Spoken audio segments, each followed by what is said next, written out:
வேர்ல்டுலேயே most dangerous weapon எது தெரியுமா? நீங்கள் நினைக்கிற மாதிரி நியூக்ளியர் பாம்போ இல்லை ஒரு நாட்டோட அதிபரோ இந்த மாதிரி யாரும் கிடையாது.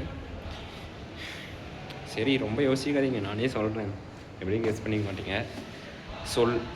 ஒருத்தரோட வார்த்தை தான் என்னை பொறுத்த வரைக்கும் இந்த வேர்ல்டுலேயே மோஸ்ட் டேஞ்சரஸ் வெப்பன்.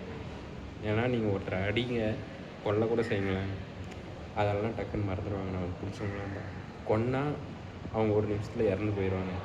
நீங்கள் அடிச்சிங்களா, சரி, நமக்கு பிடிச்சவங்க, நமக்கு தெரிஞ்சவங்க, நீங்கள் யாரோ ஒருத்தர் அடித்தா கூட நம்ம மன்னிப்பு கேட்டால் சரி ஏதோ தெரியாமல் நடந்துச்சு போல் சைலண்டாக போயிடுவாங்க. ஆனால் நீங்கள் ஒருத்தரை திட்டி பாருங்களேன், உங்கள் கோபத்தில் நீங்கள் அப்படியே திட்டும் போது உங்கள் இஷ்டத்துக்கு நீங்கள் பேசி தள்ளிடுவீங்க. அப்புறம் இந்த கோபம்லாம் குறையும் போது ஆசைப்பட்டு திட்டமோ நீங்கள் ஃபீல் பண்ணுவீங்க. பண்ணிவிட்டு வந்து சாரி கேட்பீங்க. ஆனால் சாரி கேட்குறதுனால அவங்களுக்கு வந்து அது நார்மலாகிடும், இல்லை அதை பற்றி யோசிக்க மாட்டாங்க, அதை மறந்துடுவாங்கன்னு நினைக்கிறீங்களா?